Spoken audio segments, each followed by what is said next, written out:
And we are live. What's up, everybody? And welcome back to another new Comic Book Day previews live stream. Today, we're going to be going over all the upcoming releases for New Comic Book Day. Let me double check. February 23rd, 2022. And as always, with my guest on Tuesday, we've got Rex from Dynamite Dynamic Forces. So, everybody in the house right now, please welcome Rex.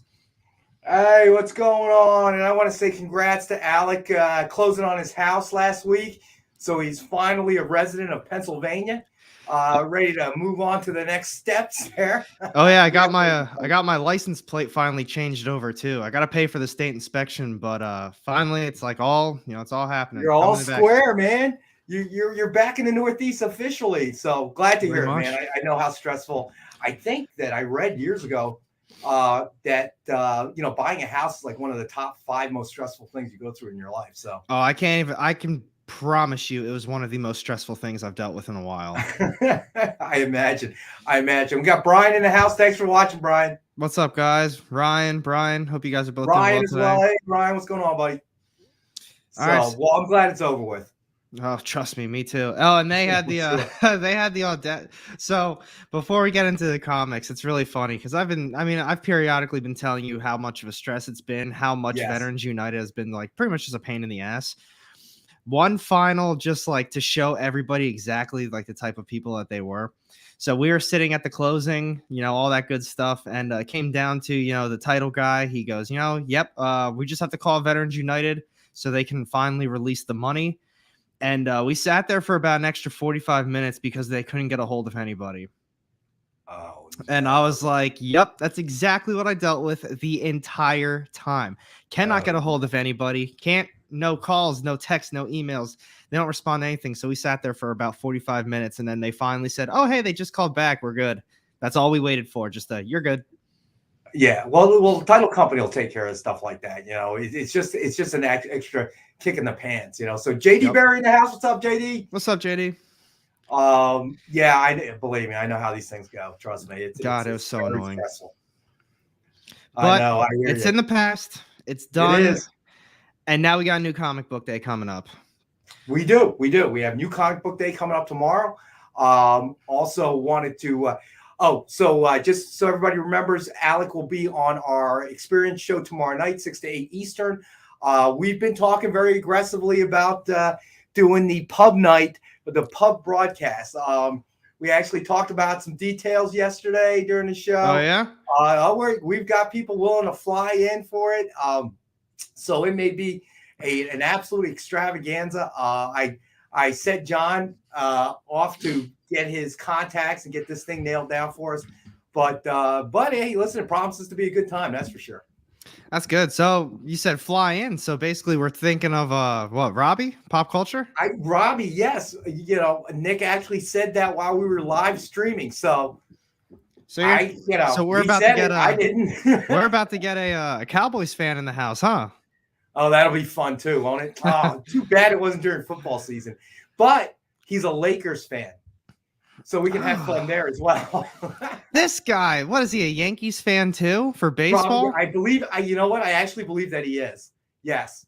We got to remember to ask him next time we talk to him. I really believe that he is a Yankees fan as well. So I know. I'm not a baseball fan like at all. I don't really like the sport, but I gotta tell you, Yankees, that's the team that I grew up just like winning all of the time. And then the Lakers win all the time. The Cowboys, I don't think have won since I've been alive, but they're still like the most annoying fan base. Well, let me say this. The problem with the Yankees through the years was when George Steinbrenner was still alive, they broke the cap every year. So to me, it was like, well, you're driving, you want to race and you're in a Ferrari and I'm in a Hyundai. Okay.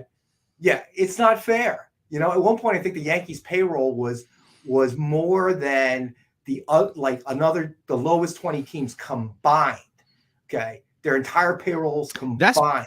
Because they don't have a cap space in baseball, right? Or do they now?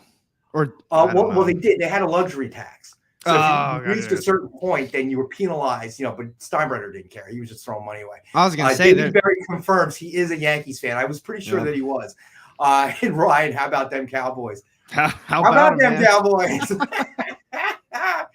Oh, man. I listen, I enjoy every season that they don't win the Super Bowl, and it's been a long time. And right after that first round, getting bounced that first round, man, the memes on social media were just hilarious. Yep. You know, you had people with highlights from the last time the Cowboys won the Super Bowl, and somebody had a VHS tape with the thing written on a label.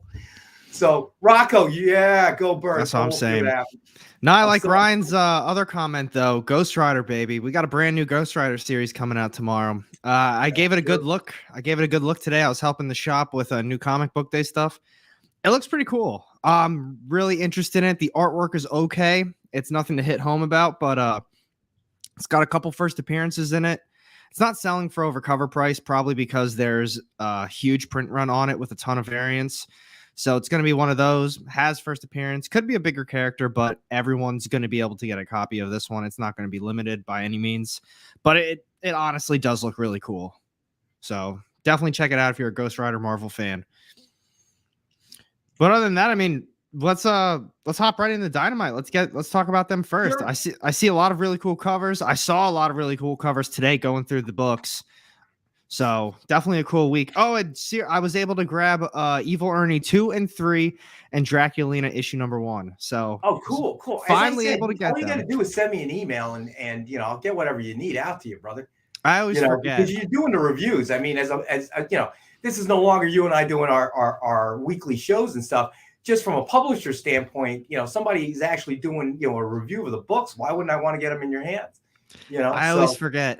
That's what it is. You say, well, I'll give you a pass this time because you have had other things preoccupying your brain for the last 4 weeks. Oh my God! You moved from Oklahoma. Yeah, you closed on your house, which just happened this week. Dave Sterone, what's up, buddy?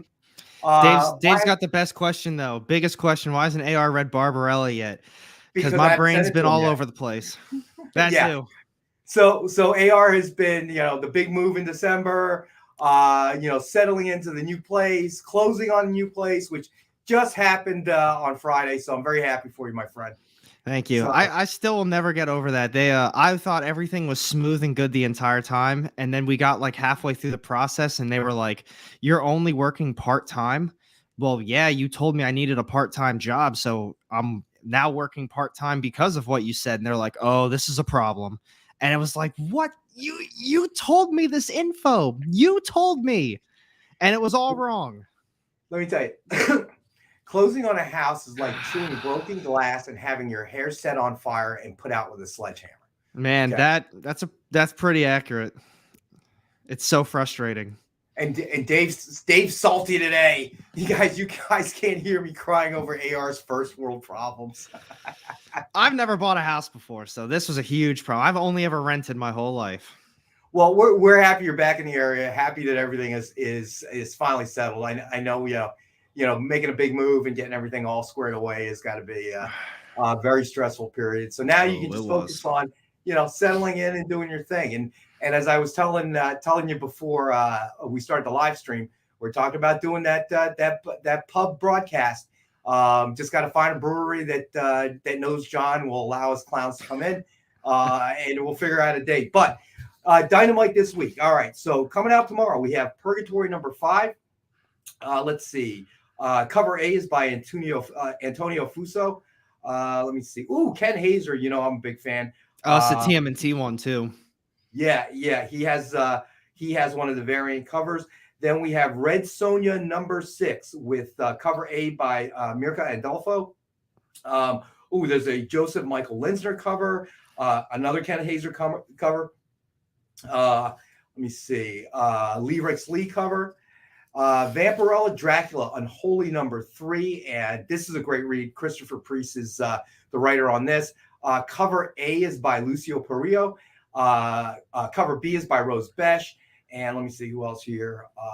We have a variant cover by Peach Momoko. Then Barbarella number 7.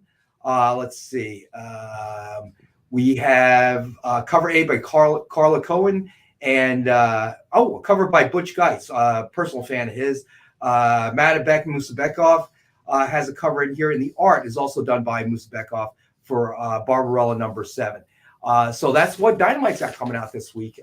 You know, again, some great reads, some really cool covers. The Ken Hazers, as Alec mentioned, will be the Teenage Mutant Ninja Turtle homage covers. Yeah, I think it's Raphael. Is that the issue? I believe it's the Raphael one. I think it is. Yes, I believe so. Yes. So if it's not on your pull list, definitely ask your retailer for it.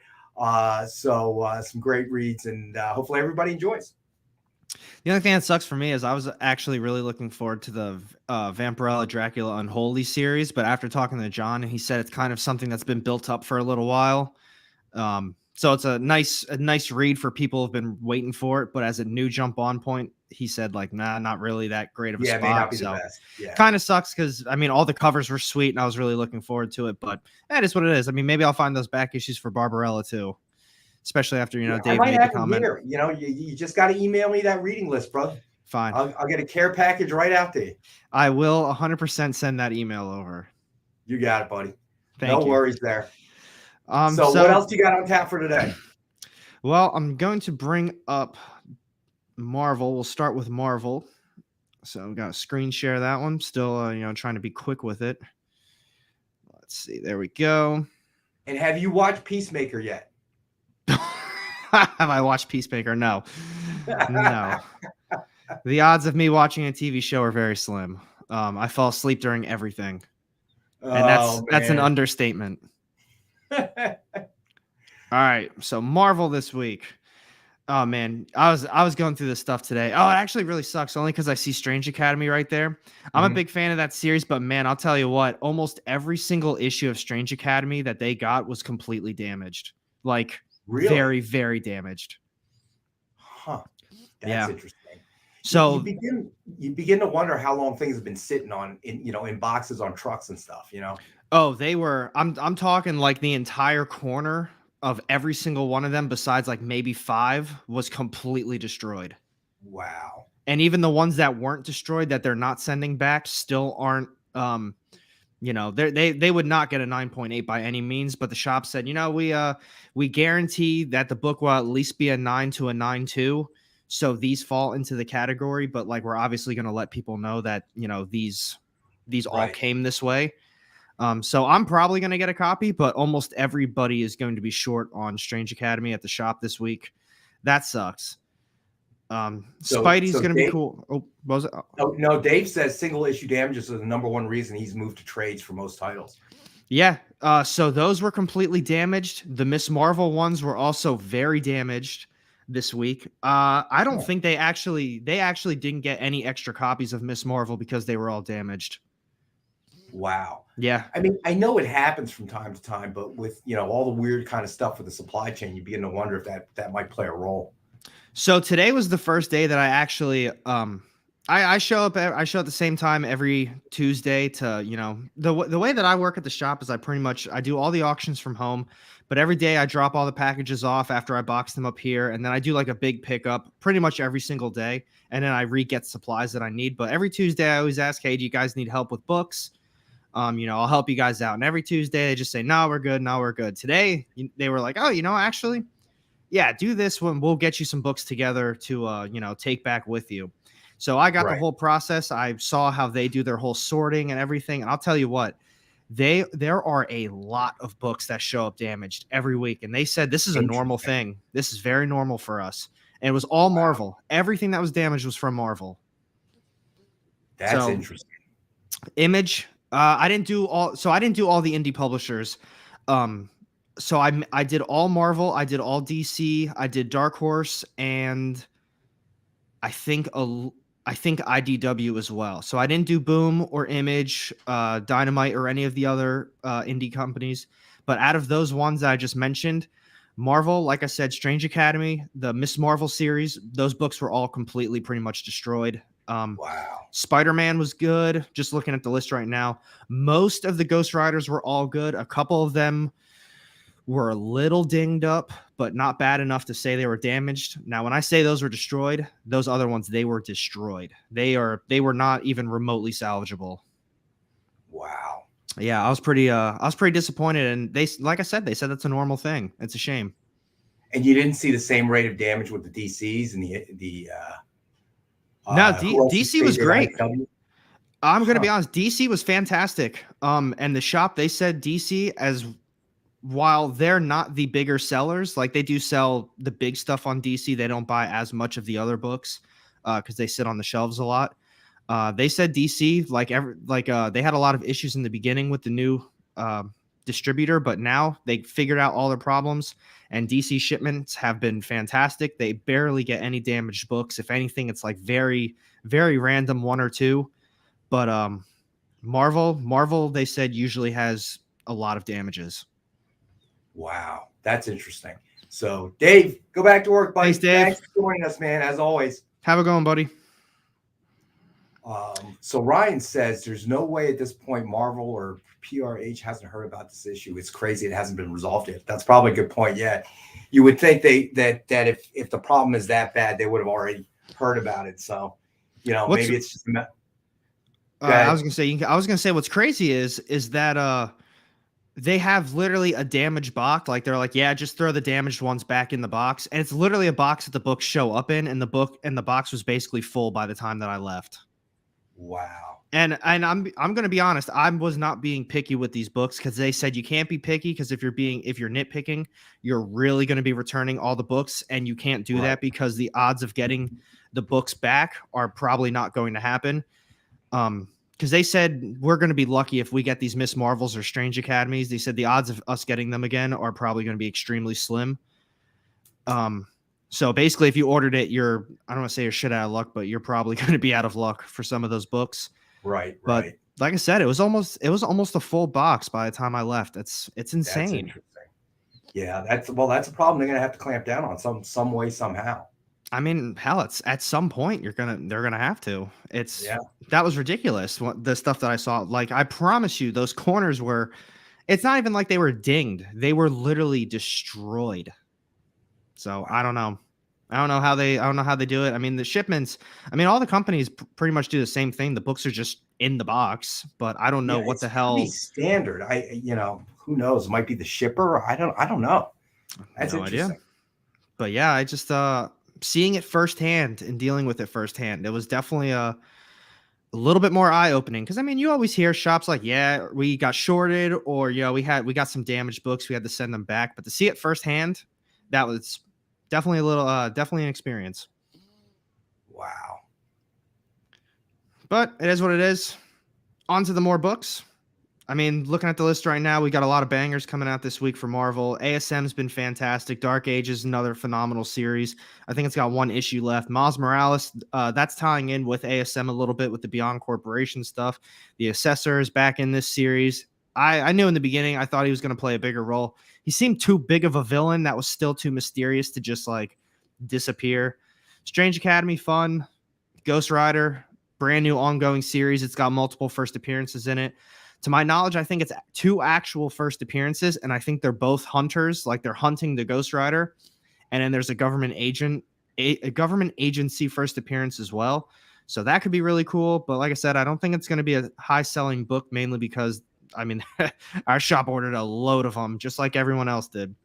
Captain Marvel, Black Widow. Black Widow's a phenomenal read. I keep hearing back and forth stuff about Iron Man. I have all the issues, but not reading it.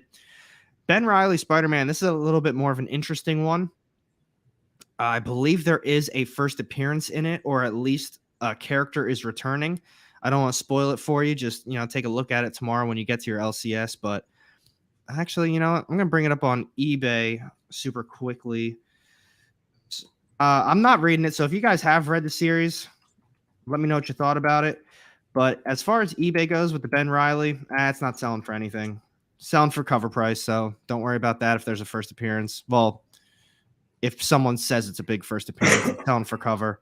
Outside of that, Carnage Forever, that's actually just a one-shot. I thought it was a new ongoing series or a mini-series, but I was wrong. Silver Surfer Rebirth was way better than I ever thought it was going to be. The only other one with like a potential spec, if you guys are interested in that, actually is the Miss Marvel Beyond the Limit. So if you're not reading the series, what's currently been going on is, I mean, as you can tell from how's that look on the stream? Cool. So as you can tell, if you're looking at it, we've got Kamala Khan in the background, and she looks like she's holding a mask of some sort. So whoever that character is on the opposite side has been, I guess, a clone of her or kind of mimicking her. and you find out this issue who that is. So it could be either a first appearance or someone who's already been in it. But a couple people have been talking about it being a little bit bigger of a book this week. Just a heads up for you guys. But that's pretty much it for Marvel. Got a lot of really good books coming out this week. Stuff I'm pretty excited for, but nothing to go crazy over as far as spec, my opinion. What about you over there? What'd you hear about, anything for book-wise?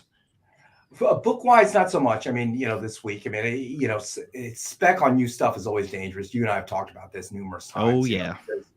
Because you really don't know. And I think several weeks back, you brought up a good point. I forget what book it was, but, they teased a first cover appearance with a first appearance in the interior, and none of them really worked out, trying to, I guess, kind of double dip for for their buck there. So, I always say, read what you like, stories that you're engaged in.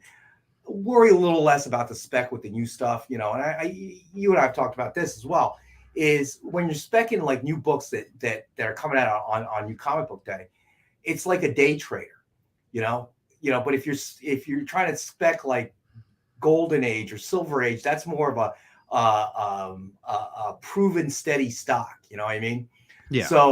So especially I think when you get to New Comic Book Day and new releases, you just gotta, don't buy a bunch of a book that you don't really enjoy reading with the intention that you're gonna, you're speculating it's somehow gonna rise in value because there's rumors, there's this, there's rumors, there's that. The one thing you always got to remember, and you brought up a very good point about Miss Marvel. Was it Miss Marvel? I forget which one we were just talking about. That's one of them. Yeah, oh no, Ghost Rider. Oh yeah, Ghost Rider. That this is an industry where you pre-order, right? So before they go to print, they have an idea of what the demand is because people pre-order it. And if the quantity is very high, regardless of whether there's a first appearance, whatever the case may be, Alec brought this point up, is that the price is going to get diluted because there are too many copies, which means that everybody that wants one can get one. So you have to be real careful with that. And unless you're, like Alec, working in an LCS or tied into the industry and you have easy access to the numbers that were pre-ordered, you get burned, I mean, everything you think can be right. It's got that first appearance of a new character and it's a hot series. But if they print too many of the books, that plays a factor as well. People always forget the supply and demand factor. It's not just about, this is a first appearance, this is what's happening in this issue. Again, it could be a very common title and nothing can happen, but they have enough fans and they short printed and all of a sudden people are looking for it, Yeah. Hey, Joel, what's going on, buddy? I think probably the best example I can give, well, I've given the Turok example way back in the 90s, when the sports card speculators jumped in and started pre-ordering stuff. They thought they found, a fountain of gold or the gold at the end of the rainbow. But this goes back to another sports card example, probably the single most valuable sports trading card that's ever existed is the T206 Honus Wagner. Okay. Honus Wagner is in the Hall of Fame, but a lot of guys are in the Hall of Fame. He's not, he was a good player, but he wasn't a era defining player, say like a Joe DiMaggio or Ted Williams or Mickey Mantle or anybody like that. But his is the most collected card because it is the rarest card. And the reason it's obviously a very old card, but the reason it was the rarest card is the T206s were tobacco cards. So in other words, you would get, they were much smaller than the standard size of trading cards today. And they would be inserted into packs of tobacco. All right. Well, the Honus Wagner card was short printed, and here's ironically why. So a man before his time, Honus Wagner, objected to smoking. He thought smoking was an evil. So when he found out that his cards were being printed and being inserted in tobacco packs, he demanded that his card be removed. But unfortunately, like most things, some of those packs had already been distributed out to the retailers. So they couldn't claw those back. So the T206 Honus Wagner became the most valuable sports trading card in history because of its scarcity. Because let's say, I don't remember what the printing numbers were, but say there were 100,000 of a regular card, but maybe there were only 10,000 or 15,000 of the Honus Wagner card. So it wasn't just that he was a baseball player, and he was a good one. He's a Hall of Famer, but that wasn't enough to drive the price up to where it was. But it did because of the scarcity, and that's my point, about Ghost Rider. And whenever you speculate on a new comic, you have to be careful, because you also have, people tend to forget what's the supply out there. Yep. Did they print 100,000? Did they print 1.5 million? How many people have it on their pull list on a regular basis? So all those things, and that doesn't mean that the LCS can't make a mistake. They're anticipating something big is going to happen, so they may over order. Okay. And then it turns out that demand for that particular title really isn't that hot. They overestimate it. Well, guess what happens to the price at that point? It's very likely that it could sell below cover very quickly. Those are the dangers and the pitfalls, I think, when you're starting to spec out comics from your comic book day. Not discouraging it, but I think the best advice that both Alec and I can give you is, tend to stick with those that you have an interest in reading, so that if it does tank, you're not like disappointed or anything, because you still like reading the, that particular title. Yeah. That's 100%, I think, the way to go, because my thought is back to the example, you got Ghost Rider issue number 1 coming out tomorrow. Brand new, ongoing Ghost Rider series. People have been waiting for Ghost Rider for a little bit. The last one Marvel did, I think, got canceled after 6 or 7 issues. But the fact is that it's the first issue, multiple first appearances, and people probably didn't know that there was going to be first appearances in it, but it is a brand new ongoing Ghost Rider series, so people were really excited for it, and they want it. So therefore, there are first appearances in it, but it's an insanely over-ordered book because people know it's going to sell. There's a ton of exclusives, a ton of variants, and there's incentives for it as well. The key is just like the Black Panther series that happened a little while ago, with Tosin a couple weeks. People didn't really care about Black Panther series because the last one, I didn't read it personally, but I heard it was not good at all. A big draw in was the Alex Ross covers. A lot of people got the first issue. It's an okay first issue. The artwork is very average, but people bought it because, Black Panther, new ongoing, Alex Ross cover, realized it wasn't that good, maybe picked up the second issue and then said, I'm not going to continue on with this. And then bang, massive first appearance in the third issue. I have a couple copies of it because it's on my pull list. I was reading Black Panther. And then, I'm going to be honest, I even overlooked it. I didn't even realize how big of a potential that was at first. But I've got the copies because it was on my pull list. Now, I wouldn't have any copies if it wasn't on my pull list. So that's why, like we're saying, buy what you want to read and you thoroughly enjoy for that reason. You're struggling for a Black Panther issue number 3, but if you were seriously interested in Black Panther, you'd already have a copy of it. So exactly, if you missed out on it, it's because you missed out on it and you couldn't get yourself a copy. It's not because you actually won it. Ghost Rider, you probably got lucky, and you're going to get lucky with these first appearances because you actually want to read this first issue of Ghost Rider. Now, maybe 5 to 10 issues deep of Ghost Rider, maybe you think, all right, this definitely sucks. But by the time you hit that 10th issue, maybe there's a big first appearance in that. And now people who are still reading it, they have this first appearance, but the numbers are going to probably be way lower because people gave up on the series. I'm not saying they're going to give up on Ghost Rider. Hopefully it's really good. I'm looking forward to it, but that's just an example. They give up on it because the series isn't good, and now it's a lower print run because not many people are ordering it, and bang, big first appearance. It gains a lot of traction again. Yep, there it is, Joel. A lot of FOMO for collectors and sellers. That's exactly what it is. So that's why we try to say, buy what you enjoy. If you want to read something, read it. Don't go into it with the idea that hopefully this book, for that sake, I hope all books go up in price for everybody so they can all, get some value back out of their stuff. But you can't go into it with the idea that this is going to make you a ton of money. If anything, sell the whole series at the very end and recoup your losses and maybe buy a hardcover so it takes up less space. But I think that's really the best way to go about a lot of these series.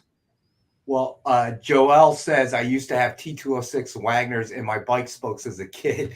That hurts me to read. That really does. It physically causes me pain.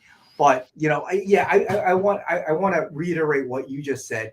If you're buying for the purpose of speculation on new comic book day, and you're moving around trying to guess what's going to sell for more than cover, in a short period of time, it becomes like whack-a-mole.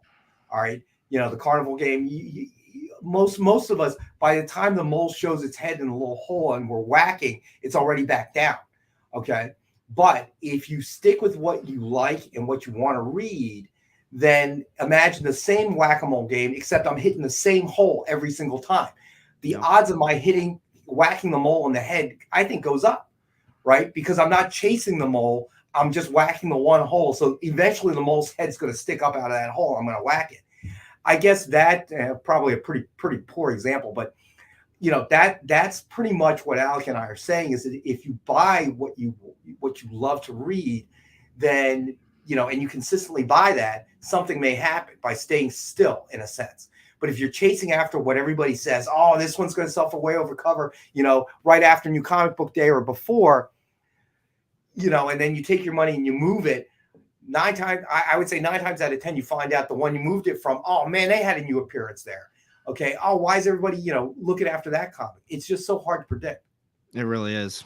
It's tough. I mean, unless if you're someone who truly does stay on top of everything, kind of, I guess, like Key Collector. I mean, I have the app, but I don't thoroughly use it. I think you can get a good amount of knowledge off of Key Collector, but unless if you're someone on their level where this is what they constantly do at all times, like trying to stay on top of stuff, it's just too hard. And even then, a lot of the stuff, if you go into the app and look up like the hot keys of the week for like the new upcoming stuff, it's really nothing crazy. Periodically, I look at that too, just so I can stay on top of things too, just to be knowledgeable on the subject. But one of the keys of the week is the Star Wars High Republic, because it says it's the final issue. In what sense does that make it a big key of the week? Because it's the last issue of the series? The whole series itself, I haven't really heard a lot of good things about it, and the rest of the series has some good first appearances in it, but to make it a key because it's the final issue, I don't really agree with that. I think the problem is that it's not to say that they're not giving valuable information, but the problem is and the same way the publisher can't predict, is that you don't know what the collectors and the readers are going to react to. You can put that out, just as you said, well, it's the last issue, blah, blah, blah. But you don't, that's the variable. You don't know how, they may love it. Okay. We talked about this with Stray Dogs. I told you, I'm looking at this going, this ain't going to sell. Who's going to buy this? Or, All Dogs Go to Heaven meets, superheroes. Come on. Right. And guess what? It did great. That's so fun. You don't ever know. And in the quote unquote experts, I remember years and years ago, they in the financial, I forget if it was MSNBC or one of the financial channels, they did this random thing, and they had the S&P 500, and they took their numbers, and then they took literally a chimpanzee and put the S&P 500 up on a board and had the chimpanzee throw darts. Okay, it came out about equal, believe it or not. Okay. So the point is, even the experts don't really know, because you can't predict how the audience is going to react to this. That's really the biggest problem. And there's so many variables. That's why you're always going to hear from Alec and I. It's probably a better idea to just stick with what you love. Okay, and you're going to get lucky sometimes and not lucky sometimes. But if you're reading and putting on your pull list things that you love, comics that you like that you're enjoying, then you never really lose. Yep. If it doesn't go up in value, if it becomes something that ends up in the dollar, the dollar box, at the end of the day, did you enjoy reading the story? You did. Then you got something out of it, But if you don't enjoy it and you're buying it in the hopes of specking it out and, flipping it, somewhere down the road, yeah, then you are going to get hurt. That's the unfortunate part of it. And unless you're paying cover price. If you're paying cover price, if you feel that that's a loss, then, maybe comic books aren't for you. I don't know. And that's the thing too, like, when you said, comic books, maybe they aren't for you, you really need to figure out what you want out of this hobby. Like, do you like reading? Do you like reading these? Do you like looking at the artwork? Do you collect art? Right. Because a little bit, like, even about me then, is over summer, when, kind of when I got out of the military, more over summer, when I started going, pretty hardcore on the Whatnot auctions, selling my own personal stuff, going to shops constantly, digging through dollar bins. Honest to God, I lost a lot of interest in the hobby. I lost interest in doing the videos. I lost interest in pretty much everything about comics, because all of my focus shift to, well, I got to pay bills. I need to find these books. I need to be able to flip these books. I need to ship these books. And it took the joy out of something that I really love to do to just, I need to do this instead. So, I mean, obviously now my full-time job is still on Whatnot and making content, but it's not me going shop to shop to shop for hours at a time. I'm just collecting stuff that's already, at the shop for me. So I can still get to do things. And the cool thing about the auctions is that I'm mainly talking to the chat the whole time about books. I'm talking about what's coming out this week. What do you like to read? And in the meantime, the books are selling in the background. Like, for example, you throw up, only because I got it sitting right here. Like, we got a Codex variant for Absolute Carnage. I throw it up, it's a 1 in 25 incentive. Start it for $1, but at the same time, it's all right. Folks, next up, we've got, Absolute Carnage, the Avengers Codex variant, issue number 1 in 25 incentive. Honestly, I thought it was a really good read. I like this. I like this about Absolute Carnage. And then bang, all of a sudden, all these comments start flowing in about the series, about the book itself. And that's what I love to do. But instead, when I had to do the auctions on my own terms, it was more about, man, I paid X money for this. I need to make X money on this. And I just lost so much joy and passion for all this stuff. And I'm really happy for the opportunities that, have came my way. I'm glad the shop took a chance on me with the Whatnot idea and just everything in general. And I just, over the course of the last, I don't know, maybe 5 months, or not that long, but maybe 4 months, it just really, I found a real joy in doing all of this again. And it's awesome. I'm putting stuff out pretty much every single day, 1 to 2 shorts at the minimum on YouTube, long content 2 times a week. It's been great again. So that's hey, good. if you can do something and make a living doing it that you enjoy, you're already way ahead of the game. So JD Berry says he got his UPS delivery from us. Hell yeah. First metal cover. That's great news, JD. Be careful removing the cover. The edges are sharp. I don't know if we put the sticker on for the ones that we sent to our YouTube viewers, but I'm giving you your verbal warning. Be careful. Edges are sharp. But yeah, no, I think that's great. If you can find something that you love to do and make a living doing it, then you're ahead of most people in this world. So that's awesome. That's awesome news. But and that was another thing too. It's like with the whole putting out content, it's like everyone just, hey, you should do this, you should do this, you should make speculation videos, you should do unboxings and random stuff here and there, and that'd be cool and all, but it turned into such a have to do it, and not because I want to do it. I need to continue on with it. And that's why when I see people put out a video every single day, I just don't know how you can possibly do that. You've got to be losing interest at some point. It turns into real work and just something, I don't know, it just turns it into something else. And I'm very content with how things are, and I'm happy. Well, that's finally good to hear, man. That's good to hear. Absolutely. We are, damn, it comes up so fast. Yeah, coming right? up on 40 like minutes that, again. Like so I just want to remind everybody on the experience tomorrow night, 6 to 8 p.m. Eastern. Alec will be with us, and we'll have a bunch of stuff, graded comics, signed comics, sketch cover artwork. You name it, we'll probably have it. The metal covers, like the one that JD Berry just got in the mail from UPS. And then Nick is on the experience on Friday night, 7 to 8 for original art. So even if you're not a collector of original art, and some of it can get very expensive, I understand.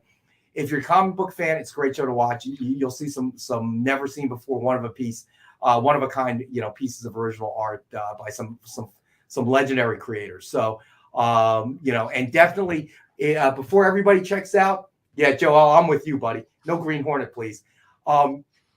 Before you check out, please hit the thumbs up. Subscribe if you haven't already. Helps AR's channel grow and allows him to drop more content. And with that being said, Rex, thanks so much for coming on again today. Know you're a busy guy. I mean, we went 40 minutes. I know we try to keep it around the 30-minute mark. Just like that. we tried our best and we failed again. It happens every time. Much. And thank you, chat. You guys rock. You guys really do make this. If it wasn't for you guys, we, honest to God, probably wouldn't be doing this, because we love talking to you guys too. We love our conversations, but you guys put like a great just additional to the convo. It's good stuff. But he's not kidding. Tomorrow, definitely check us out. All the links are down low in the description. Friday, That he's definitely not playing with. Nick has some insane one-of-a-kind stuff that's out of his personal collection, I feel like, more times than not. And it's stuff that when I can tune in, usually what happens is after the auction, I start packaging stuff and I miss most of it, and it happens. But every time I get to tune in, he has stuff that I'm just in awe looking at. Like, it's insane. It really is. So tune in, and seriously, thank you guys for everything again. So we'll see you tomorrow. Thanks, everyone.